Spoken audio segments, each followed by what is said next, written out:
Bismillahirrahmanirrahim. Alhamdulillahirrabbilalamin. Wassalatu wassalamu ala sayyidina Muhammad wa ala alihi washabihi ajma'in. Pada malam ini pertemuan kita akan memasuki pembahasan atau tema-tema tentang fadilah salat tarawih, salat sunnah di bulan Ramadan. Salat tarawih merupakan salat sunnah yang ditentukan kepada orang yang berpuasa di bulan Ramadan. Jadi salat tarawih ini seperti hadiah untuk orang yang berpuasa di bulan Ramadan. Walaupun salat sunnah tarawih tapi tidak berpuasa, maka tidak mendapat fadilah tarawih. Asal salat sunnahnya tapi tidak mendapat fadilah salat sunnahnya. Salat tarawih ini merupakan hadiah, keutamaan yang diberikan Allah Subhanahu wa taala kepada orang yang melaksanakan puasa di bulan Ramadan, kemudian malamnya melaksanakan sholat tarawih. Singkat saja ini saya bacakan tentang fadilah sholat tarawih agar kita lebih mengerti dan lebih tahu, supaya kita ada semangat dan ada keinginan untuk melaksanakan sholat tarawih dengan sempurna mulai tanggal 1 sampai pada tanggal 30. Orang yang melaksanakan sholat tarawih di hari pertama, di malam tanggal 1 bulan Ramadan, fadilahnya yakhrujul mu'minu min dambihi fi awwali lailatin kayaumin waladathu ummuhu. Orang yang melaksanakan sholat tarawih pada malam tanggal 1 bulan Ramadan, maka dosa-dosanya keluar dari dirinya sehingga dirinya bersih seperti anak yang masih baru dikeluarkan atau dilahirkan oleh seorang ibu.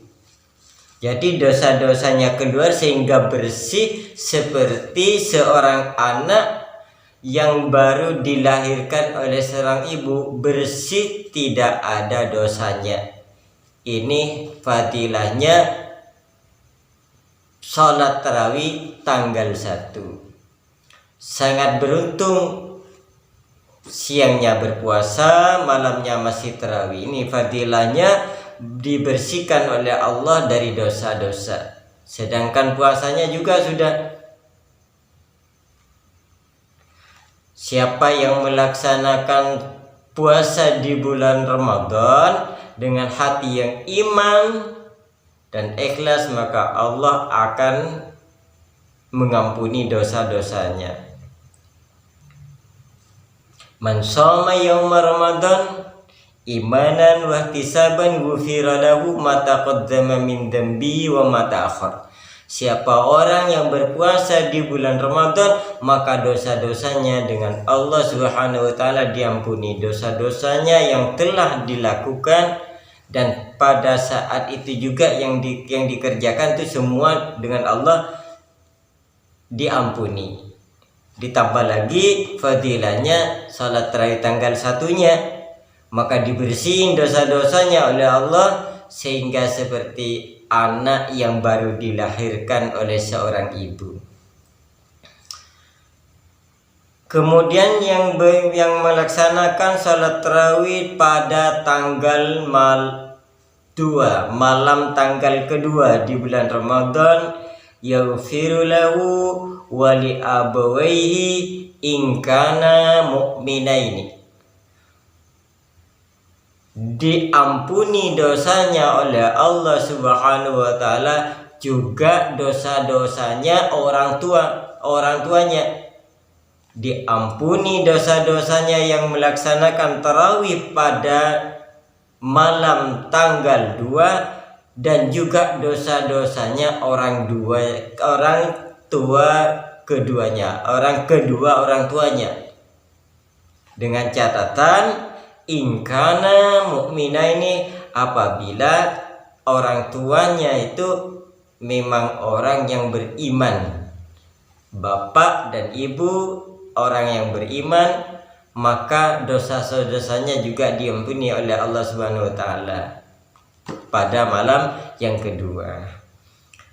Pada malam yang ketiga, yang melaksanakan salat tarawih di malam tanggal ketiga di bulan Ramadan, yunadi malakun min tahtil arsy ista'nafal amal ghufira lahu ma taqaddama min dambika.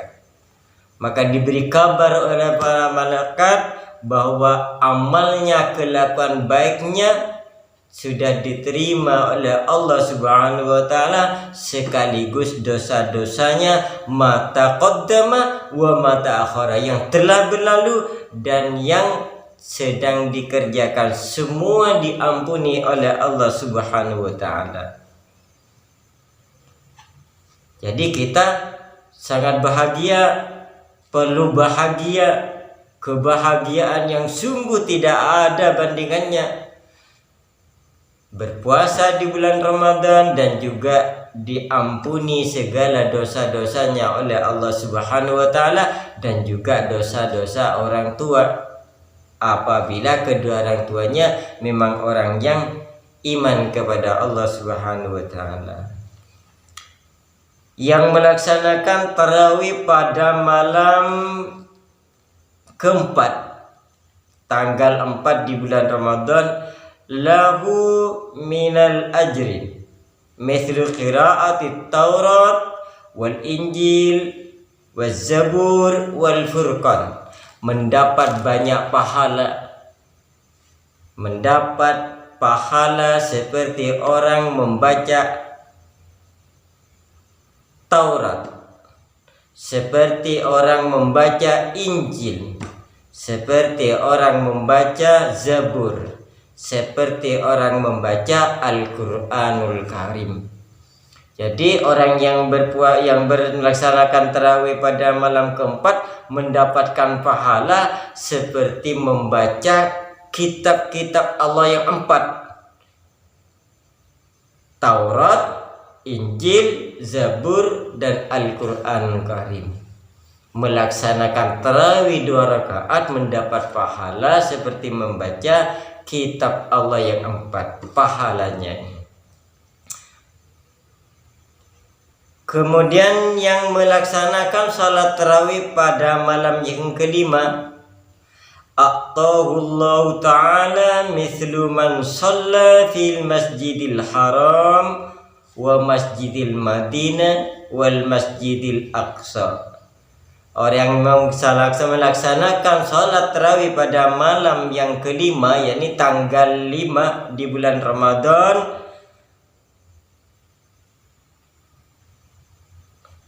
maka Allah Subhanahu wa taala memberikan pahala seperti pahalanya orang melaksanakan sholat di Masjidil Haram, juga di Masjidil Madinah, juga di Masjidil Aqsa, mendapat 3, seperti melaksanakan sholat di Masjidil Haram, seperti melaksanakan sholat di Masjidil Madinah, seperti melaksanakan sholat di Masjidil Aqsa.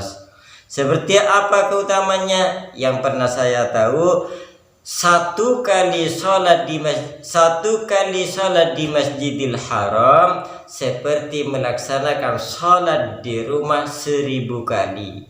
Sedangkan ini Allah memberikan keutamaan seperti melaksanakan sholat di 3 masjid: Masjidil Haram, Masjidil Madinah, dan Masjidil Aqsa. Alhamdulillah, syukur kepada Allah Subhanahu wa taala kalau kita diberi kekuatan oleh Allah, diberikan takdir oleh Allah, kita bisa sampai melaksanakan salat tarawih dengan sempurna. Apa harapan saya? Yuk kita laksanakan salat tarawih dengan sempurna. Kadang-kadang salat tarawih kurang sempurna. Apa yang tidak sempurna? Kebanyakan orang itu tidak mulai dari awal, hitungannya itu tidak hitungannya kurang. Kadang-kadang sudah tinggal 3 baru kali datang, kadang-kadang tinggal 6 baru datang. Lah itu namanya kurang. Yuk sempurnakan salat tarawih kita, ikuti dari awal, jangan ambil separuhnya, tapi ikuti dari awal sampai akhir supaya kita ini mendapatkan fadilah tarawih ini dengan mapan. Semoga Allah memberikan rahmat dan nikmat kita, memberi umur yang panjang, kita bisa beribadah, masih bisa beribadah dengan sempurna kepada Allah Subhanahu wa taala, melaksanakan salat puasa di bulan Ramadan sekaligus melaksanakan salat tarawihnya. Semoga ada manfaatnya. Wa akhiran, wassalamualaikum warahmatullahi taala wabarakatuh.